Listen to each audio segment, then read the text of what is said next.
Hello et bienvenue dans ce nouvel épisode de podcast de La vie a un plan pour toi. J'espère que vous allez bien.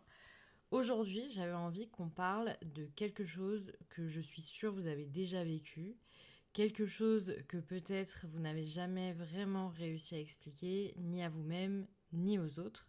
On va parler du téléphone. Le téléphone, cet outil qui, je pense, nous fait du mal au quotidien parce que c'est ce téléphone qu'on pose, qu'on reprend, on ouvre l'application, on referme l'application, on relit le message pour la 4e fois, comme si cette fois-là, on allait enfin décoder ce que ça voulait dire, pourquoi il n'aurait pas répondu.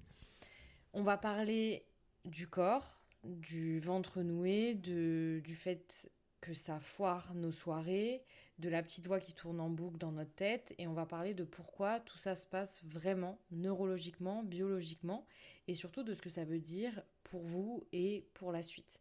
Parce que je veux qu'aujourd'hui, vous repartiez de cet épisode avec une chose, la certitude que ce que vous vivez, ce n'est absolument pas de la faiblesse. Ce n'est pas que vous êtes trop ou pas assez. Il y a quelque chose de neurologique et la neurologie, ça s'explique et surtout, ça se transforme, comme j'aime bien dire.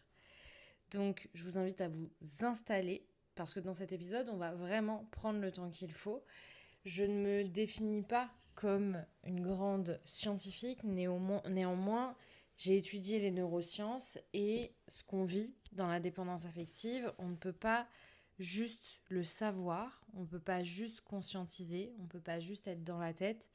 On parle beaucoup de ça dans mes derniers épisodes de podcast, mais j'ai vraiment envie que vous puissiez comprendre que savoir ne suffit pas et qu'on a besoin d'aller voir ce que notre corps vit vraiment dans ces moments-là.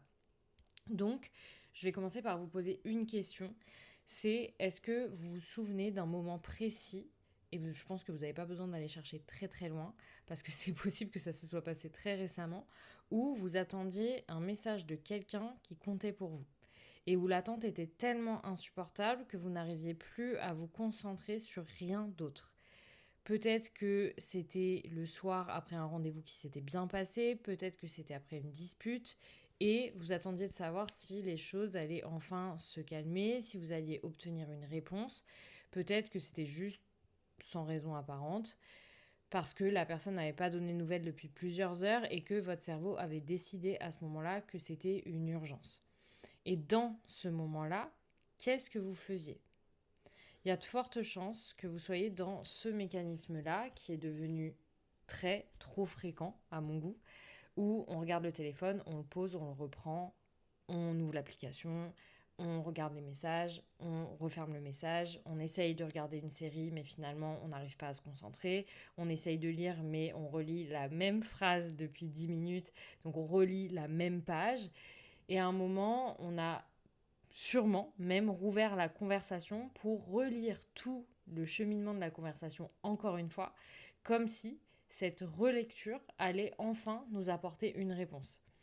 Si vous êtes reconnu dans cette description-là, je veux que vous sachiez deux choses. Premièrement, vous n'êtes pas seul à vivre ça, sinon j'en ferai pas un épisode de podcast, et sinon, malheureusement, je ne serais pas aussi bien placée pour vous parler de ce sujet, parce que oui, moi aussi, je l'ai vécu énormément de fois. Cette expérience, je l'entends dans la bouche de mes clients en permanence, donc je vous le rappelle, vous n'êtes pas seul. Deuxièmement, et c'est le plus important pour moi, il se passe quelque chose de très précis dans votre cerveau à ce moment-là, dans ces moments-là. Quelque chose qui a un nom, qui a une explication et qui a une logique interne, et je vais vous l'expliquer maintenant. Quand vous êtes attaché à quelqu'un et que vous ne recevez pas de signal de sa part, pas de message, pas d'appel, pas de signe de vie, votre cerveau interprète ce silence comme une menace potentielle. Pas métaphoriquement, réellement. Il y a une zone dans notre cerveau qui s'appelle l'amygdale. C'est en quelque sorte le centre de détection des dangers de notre cerveau. Et l'amygdale ne fait pas du tout la différence entre un tigre qui te court après et une personne à qui tu tiens qui ne répond pas à tes messages.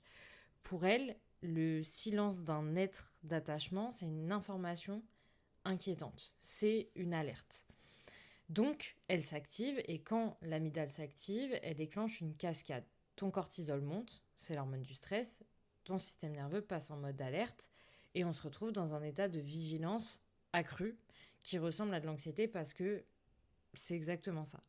À ce moment-là, notre corps, il nous dit danger potentiel, il faut être attentif. Et c'est là qu'on déclenche cette hypervigilance dont je parle hyper souvent. Mais c'est là aussi qu'intervient quelque chose pour moi d'encore plus fascinant, c'est que pour gérer cette tension-là qui est insupportable pour le corps, pour essayer de nous offrir un soulagement même temporaire, notre cerveau va activer son circuit de récompense. Il va libérer de la dopamine. La dopamine qui est l'hormone du bonheur. Mais là où ça devient encore plus intéressant, c'est que cette dopamine, elle n'est pas libérée quand tu reçois le message. Elle est libérée quand tu vérifies s'il y a un message. Parce que quand on vérifie, il y a une possibilité qu'on ait reçu quelque chose. Et c'est cette possibilité, cette incertitude-là, qui déclenche la dopamine. C'est ça qui est hyper traître. C'est exactement le même mécanisme que les machines à sous au casino. C'est absolument pas le fait de gagner qui crée l'addiction au jeu, c'est le peut-être, c'est cette incertitude-là. C'est le levier qu'on tire en se disant que cette fois, peut-être ça va tomber. Et notre cerveau, quand on regarde notre téléphone pour la 5e fois en 10 minutes, il tire un levier de machine à sous. Et chaque vérification, même quand il n'y a rien, renforce le circuit. Parce que la prochaine fois, il pourrait y avoir quelque chose. Il faut comprendre qu'on n'est pas faible, on n'est pas immature, on n'est pas trop émotive ou pas assez conscient. Notre cerveau joue à un espèce de jeu neurochimique dont on n'a pas fixé les règles. D'où vient ce câblage-là ? Quelle histoire notre cerveau rejoue en boucle ? Donc la question logique à se poser, c'est pourquoi certaines personnes sont-elles beaucoup plus vulnérables à ce circuit que d'autres ? Et je vous avoue que même moi, quand je me replonge dans comment fonctionne notre cerveau, j'ai quelque chose en moi, dans mon corps, qui me dit mais c'est pas juste. Pourquoi il y a des personnes qui n'ont pas eu les mêmes problématiques que moi relationnellement ? Pourquoi il y a des femmes qui sont capables d'attendre un message sans que ça devienne une urgence existentielle et d'autres, comme peut-être vous et comme moi il y a quelques années, pour qui le silence d'une heure peut déstabiliser toute une soirée. Pour certaines, ce sera une heure, pour certaines, ce sera un jour, pour certains, une semaine. Pourquoi on n'est pas tous égaux ? La réponse, elle se trouve dans notre enfance. Je sais à quel point c'est pénible qu'on ait à recreuser tout le temps dans l'enfance. Et pourtant, c'est là qu'on doit aller. Je sais que ça semble hyper cliché parce que c'est encore l'enfance. On nous en parle tout le temps, on n'a plus envie et je le sais. Mes clientes viennent à moi en me disant j'ai déjà vu une psy, c'est bon, j'ai fait le tour de mon enfance, on s'arrête ici. Pour autant, je sais que parfois c'est nécessaire d'y aller. Parce que là, on ne parle pas de théorie psychologique abstraite. On parle de quelque chose qui est hyper concret, qui s'est passé dans notre cerveau quand on était petit. Le cerveau d'un enfant est extrêmement malléable. C'est ce que les neuroscientifiques appellent la plasticité neuronale. Non, on ne va pas rentrer dans un truc méga compliqué, c'est juste pour que vous puissiez comprendre. La capacité du cerveau à créer de nouvelles connexions en fonction des expériences qu'il vit. Ça, c'est ce qui se passe dans notre cerveau. Plus on crée des expériences, plus il y a des connexions qui se créent dans notre cerveau. Et dans les premières années de notre vie, le cerveau est en pleine construction. Il apprend à découvrir le monde, à lire le monde, et il apprend ce qui est sûr, ce qui le met en sécurité, mais aussi ce qui est dangereux. Il apprend comment fonctionne l'amour. Donc, si on a grandi dans un environnement émotionnellement imprévisible, des parents qui étaient présents, puis absents, chaud puis froid, disponible puis indisponible, qui nous donnaient de l'amour puis le retiraient, qui nous accordaient de l'attention quand on se comportait d'une certaine façon et puis finalement l'enlevaient quand on ne correspondait pas à leurs attentes, ça arrive vraiment très souvent. Je fais une petite parenthèse très très importante. Parfois on a l'impression que parce qu'on a eu des parents présents, aimants et qui ont fait de leur mieux, on n'a pas de trauma. Néanmoins, la manière dont ils vont être présents émotionnellement, dont ils vont répondre à nos besoins de sécurité, qu'elles soient physiques ou émotionnelles, va avoir un impact énorme. Et ça, le chaud-froid et les parents qui en fait, nous ont fait croire qu'on devait mériter leur amour parce qu'ils étaient fiers de nous que quand on réussissait à faire des choses et finalement, ils ne l'étaient plus du tout quand on répondait pas à leurs attentes. Ça arrive vraiment très souvent. Et surtout dans ma génération, les enfants nés dans les années 80-90, on a été en plein dedans. Voilà. Moi, je suis une 92. Quand j'en parle avec mes grandes sœurs, avec qui j'ai entre 7 ans et 9 ans d'écart, on sent qu'on était dans ça. Et c'est pas une question d'éducation, parce que quand je parle à des proches, finalement, et même à mes clients qui sont dans cette tranche d'âge, on a les mêmes problématiques. Ensuite, c'est d'autres problématiques en fonction des générations, mais ça, c'est hyper, hyper fort. Donc, pour en revenir à ça, notre cerveau, il apprend à ce moment-là quelque chose de très précis. Il a appris que l'amour n'est pas stable, qu'il faut le surveiller, qu'il peut disparaître à tout moment si on ne reste pas vigilant. Il a appris que l'incertitude dans une relation, c'est normal. Que l'anxiété d'attente, c'est le prix à payer pour être aimé et que si ça fait mal, c'est parce que c'est important. Ces associations se sont ancrées dans notre cerveau profondément. Dans les circuits qui régissent notre façon de nous sentir en sécurité ou non dans une relation. Et aujourd'hui, en tant qu'adulte, ces circuits se réactivent automatiquement. Dès qu'on est attaché à quelqu'un, dès qu'il y a un enjeu émotionnel, dès qu'il y a une incertitude. Notre cerveau adulte rejoue le programme de survie appris par notre cerveau d'enfant. Et il le fait sans vous demander votre avis, sans que vous ayez le temps de réfléchir et sans même que vous ayez le temps de réaliser ce qui est en train de se passer. Je vais vous donner un exemple concret. Imaginez une petite fille dont la mère est parfois très présente, très aimante, très câline et parfois froide, distante, préoccupée par autre chose. Le travail, ce qu'il y a à faire à la maison, etc. La petite fille ne comprend pas pourquoi. Elle ne peut pas comprendre. Elle n'a pas les outils cognitifs pour ça. Alors, elle développe une stratégie de surveillance. Elle va apprendre à lire les humeurs de sa mère, à guetter les signaux, à ajuster son comportement pour maximiser les chances d'obtenir de la chaleur et minimiser les risques de rejet. Cette stratégie, cette hypervigilance, elle lui a peut-être sauvé la peau à l'époque dans le sens où elle lui permettait de naviguer dans cet environnement émotionnellement imprévisible. Le problème, c'est qu'aujourd'hui, à 35 ans, cette petite fille qui est devenue une femme, dans ses relations avec les hommes, qui ne répondent pas à ses messages depuis 2 heures, ce même circuit s'active, la même hypervigilance, le même besoin de surveiller, de guetter, d'analyser ce qui est en train de se passer. C'est pas elle qui est dysfonctionnelle, c'est son système de protection qui ne reconnaît pas, qui n'est plus utile à ce moment-là. Que finalement, en tant qu'adulte, elle a d'autres outils cognitifs qu'elle n'avait pas en tant qu'enfant. Elle n'a plus besoin de se sentir en panique s'il y a un moment de vide, un moment de silence. Si vous vous reconnaissez dans cette histoire, je veux que vous fassiez quelque chose pour moi. Pas maintenant, pas ce soir, demain, quand ce sera le bon moment, mais que vous vous posiez une question. Qu'est-ce que j'ai appris sur l'amour quand j'étais petite ? Est-ce que l'amour autour de moi était stable, prévisible, sécurisant, peu importe ? Ou est-ce qu'il était conditionnel, imprévisible, incertain ? Le but, c'est pas de vous faire vous perdre dans le passé, c'est pas non plus pour ressasser, mais c'est pour commencer à comprendre d'où vient votre programme de survie.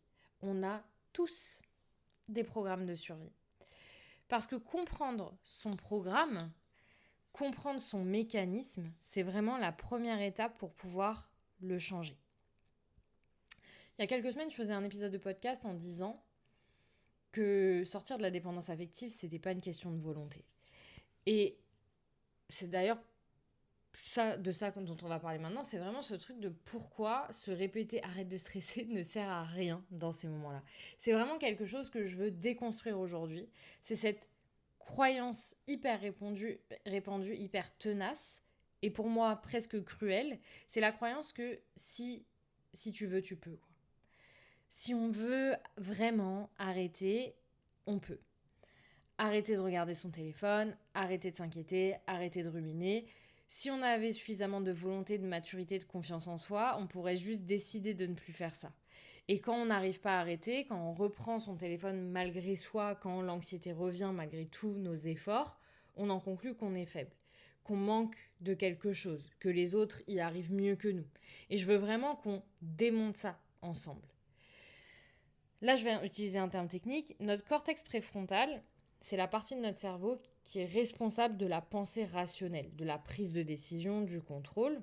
Elle est en compétition constante avec ce qu'on appelle le système limbique. Le système limbique, c'est là où vivent nos émotions, toutes nos réactions instinctives, tous les schémas automatiques.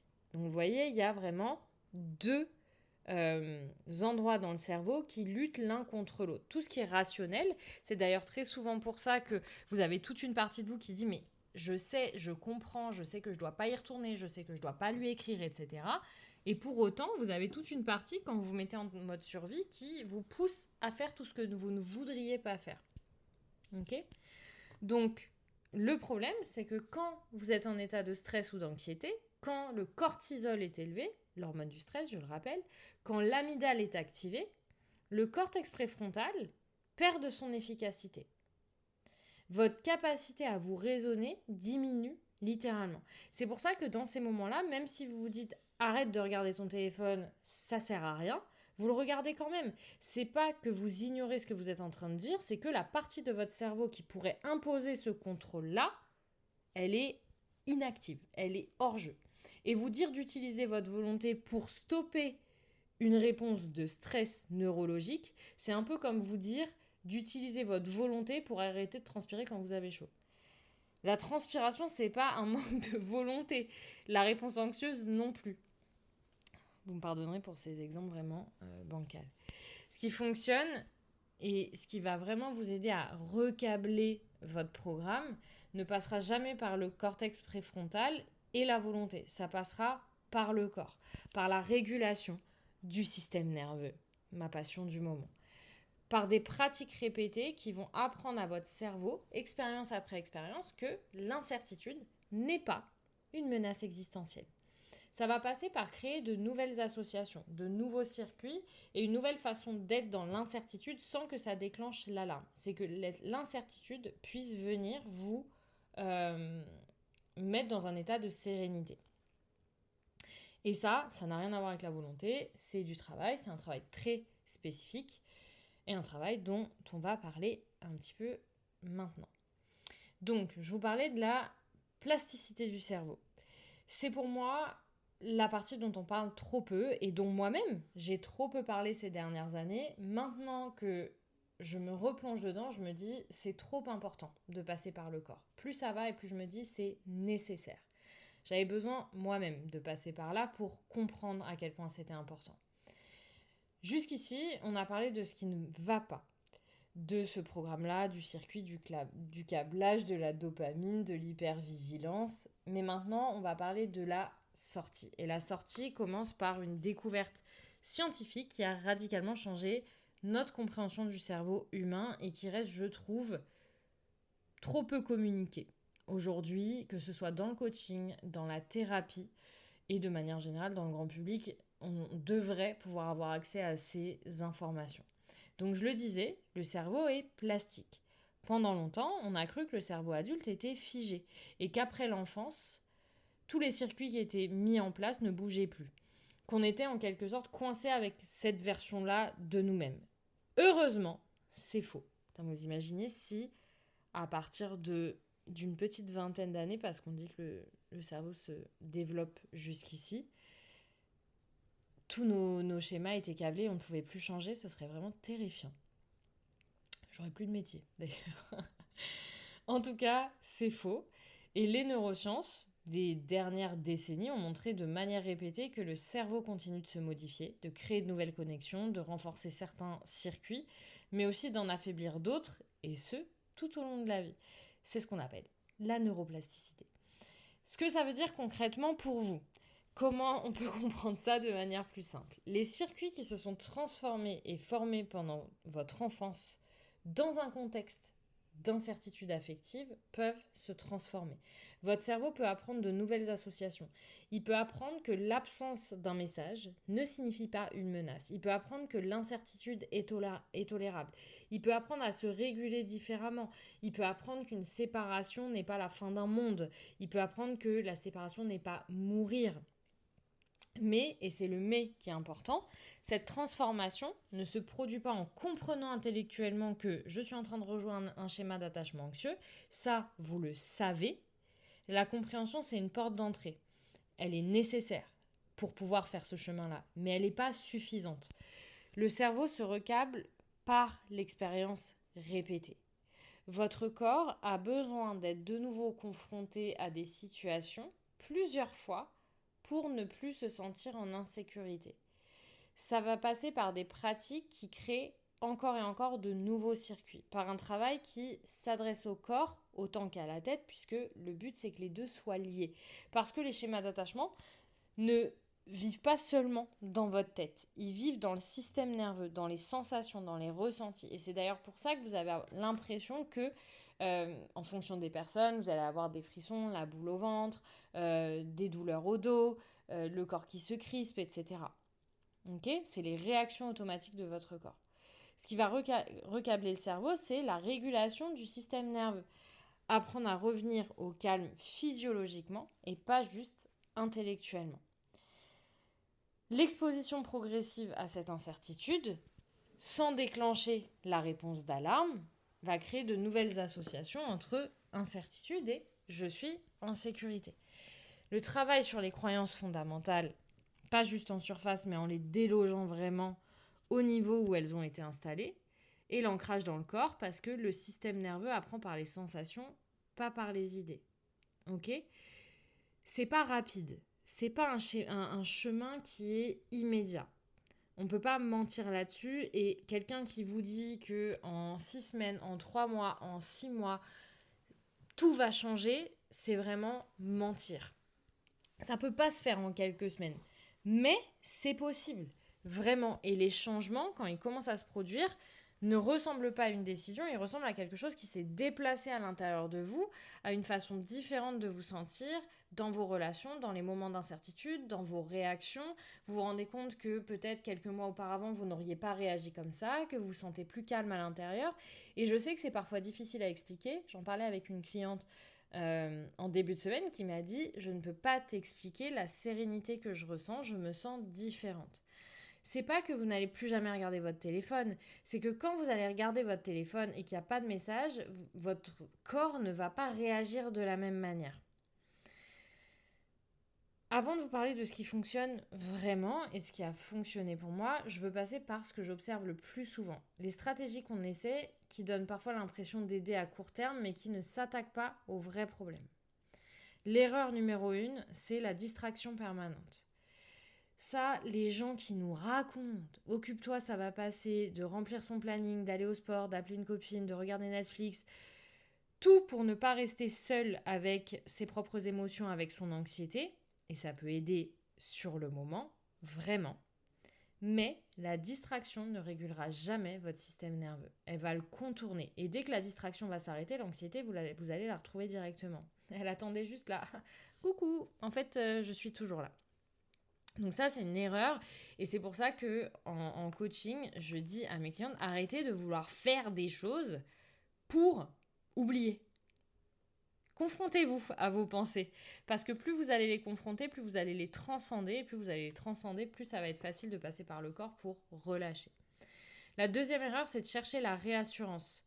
C'est d'envoyer un deuxième message, appeler, demander à une amie tu penses qu'il est fâché, tu penses qu'il a fait ça, pourquoi il aurait réagi comme ça, d'analyser la situation en boucle pour essayer en vain souvent de trouver une explication qui soit rassurante. La réassurance fonctionne pendant 30 minutes. Puis c'est pareil, l'anxiété va revenir et souvent beaucoup plus forte parce que la réassurance externe ne crée pas de sécurité interne. Elle va la remplacer temporairement. Et chaque fois qu'on recourt à la réassurance externe pour gérer l'anxiété, on va renforcer l'idée que sans ce signal extérieur, on ne peut pas se réguler.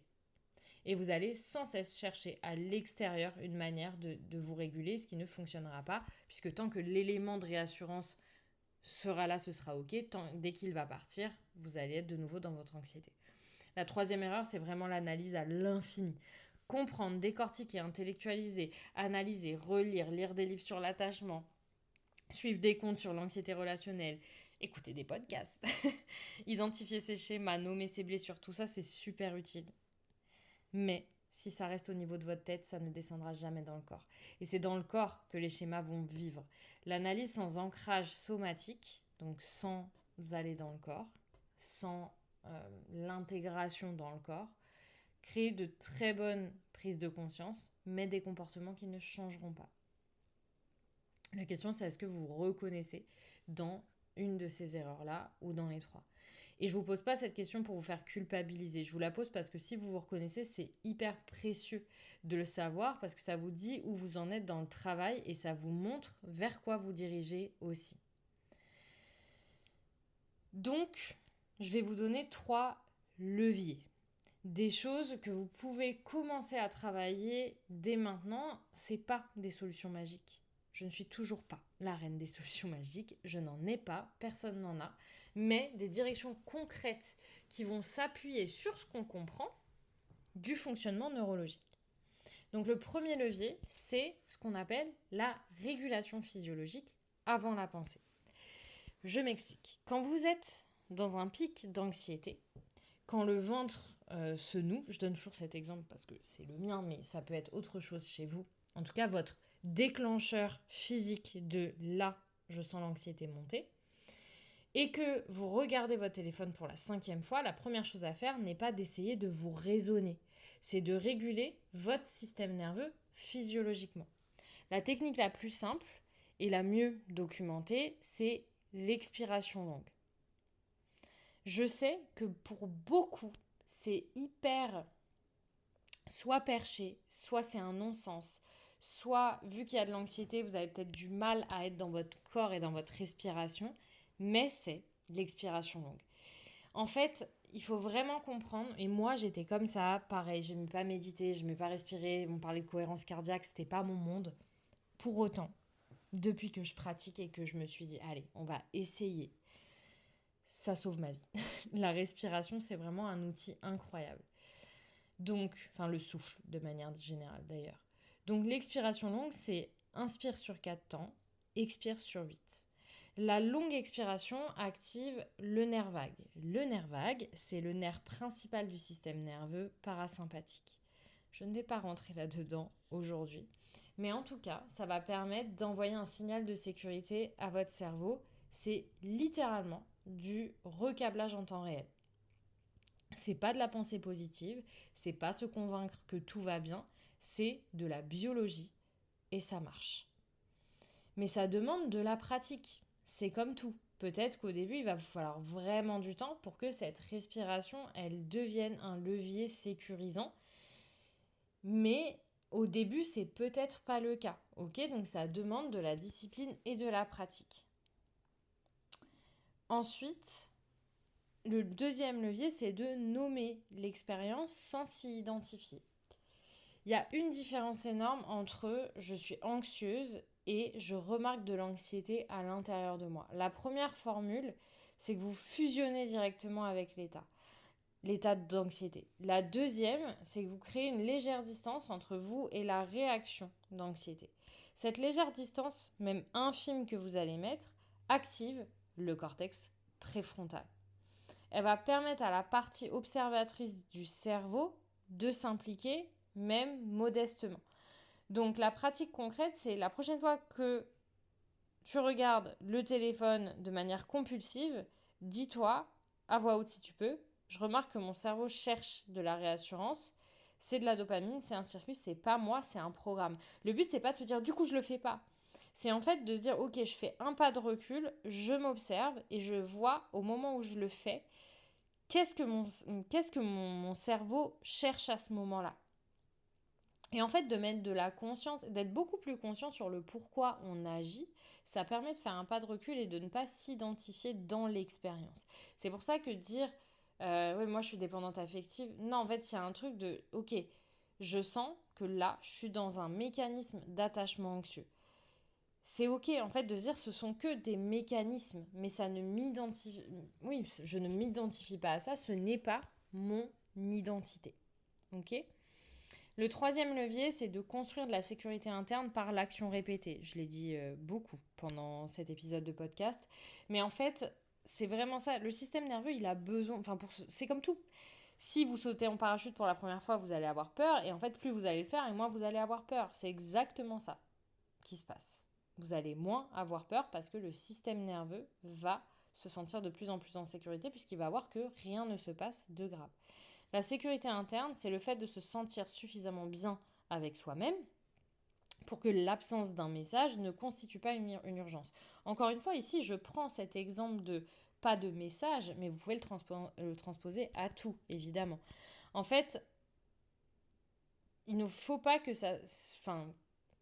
comment dire ça ? La sécurité interne ne se crée pas par la compréhension, encore une fois. Elle va se créer par cette expérience répétée de se faire confiance à soi-même. Plus vous allez répéter des expériences, plus vous allez voir que vous allez vous faire confiance. Ça va passer par tenir les engagements qu'on prend pour soi, par se traiter comme quelqu'un qui mérite d'être traité avec respect, y compris par soi-même. Parce que souvent, on en attend beaucoup des gens, mais en fait, nous-mêmes, on ne se respecte pas au sein des relations. J'attends que tu me respectes, mais moi-même, je ne me respecte pas puisque je vais au-delà de mes limites, parce que je tolère tout, etc. Donc ça marche aussi par le fait d'avoir, ça passe aussi par le fait d'avoir une vie qui nous appartient vraiment, des projets, des désirs, des directions qui ne dépendent pas de quelqu'un d'autre ou de la présence ou de l'absence de quelqu'un d'autre. Chaque fois que vous allez faire quelque chose pour vous-même, mais vraiment pour vous-même, pas pour remplir le temps ou pour oublier quelque chose, vous allez déposer une petite brique dans votre système de sécurité interne. Et ces briques-là, vous allez les accumuler. Ces 3 leviers, encore une fois, ne vont pas tout résoudre, mais ils vont vous amener dans la bonne direction d'un recablage, entre guillemets, qui soit beaucoup plus juste pour vous-même.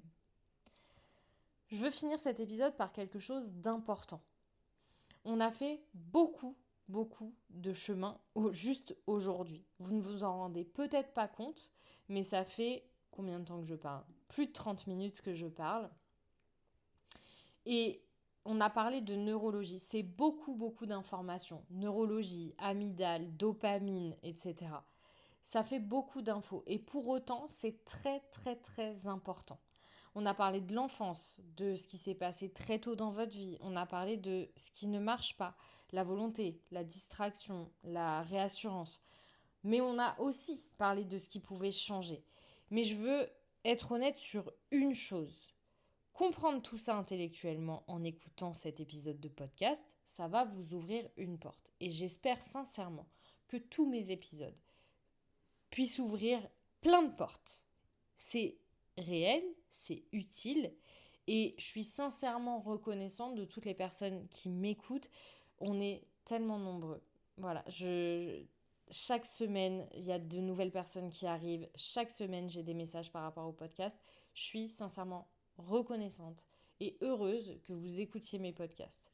Mais je dois vous dire une chose, c'est que ça ne suffira jamais à vous guérir, à recabler le système.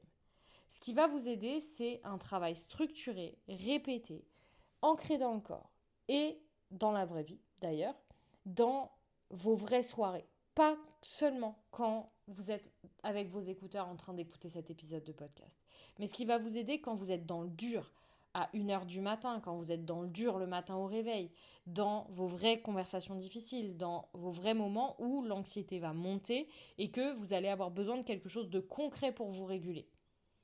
Et ça, c'est exactement ce pourquoi j'ai créé mon accompagnement de groupe. La plupart des gens vont avoir envie d'arrêter cet épisode et pourtant, je vous assure que vous feriez bien d'écouter ça. Ça fait 6 ans que je fais ce métier. 6 ans que j'ai accompagné près de 400 personnes à sortir de la dépendance affective et des relations toxiques. Pour autant, je n'ai jamais créé un accompagnement qui réunisse la tête, le corps et l'âme en soi, et la vision et l'énergétique. Là, je vous crée un accompagnement où on va parler de tout l'aspect neuroscientifiques, mais aussi de ce qui se passe dans le corps et surtout de ce qui se passe dans le corps, puis travailler votre vision. Parce que vous pouvez savoir, ça ne vous permettrait pas d'intégrer dans le corps. Vous pouvez savoir et intégrer dans le corps, mais si vous n'avez pas la vision, vous n'allez pas pouvoir avancer. Donc, dans mon accompagnement qui se nomme Luma, pendant 6 semaines, on va travailler ensemble sur ces circuits-là. On va comprendre comment ils se sont formés et on va créer les conditions neurologiques pour qu'ils se transforment. On va s'adresser, comme je le disais, à la tête, au corps, à l'énergie. Parce que ces 3 niveaux doivent travailler ensemble pour que quelque chose change vraiment. C'est pas un programme de plus où on te donne de l'information. C'est un programme où on fait l'expérience du changement semaine après semaine avec un cadre solide et un groupe de femmes qui vont faire exactement le même travail. Je vais ouvrir les inscriptions. Au moment où je vous parle, elles ne sont pas encore ouvertes. Mais au 1er avril, les inscriptions seront ouvertes pendant 1 mois. On va démarrer le 11 mai. Évidemment, il y a peu de place parce que le but, c'est pas que vous soyez noyé dans la masse, c'est qu'on fasse un travail de fond, mais avec l'énergie du groupe, le soutien, la sororité, c'est très important pour moi. Le lien pour tout savoir et rejoindre cet accompagnement sera dans la description. J'espère vous y voir nombreuses. J'espère avoir de vos nouvelles et que vous ayez plein de questions à me poser là-dessus. En tout cas, vous trouverez tout dans la bio. Avant de vous laisser, la prochaine fois que vous regardez votre téléphone pour la 14e fois en 10 minutes, sachez que c'est pas vous et que c'est toujours la même dopamine, que c'est toujours ce circuit qui, il y a longtemps, a fait ce pourquoi il a été programmé. Et encore une fois, n'oubliez jamais que ces circuits-là se changent. Merci de m'avoir écouté. J'espère que cet épisode vous aura parlé et vous aura fait du bien. Prenez soin de vous. À la semaine prochaine avec tout mon amour, comme toujours.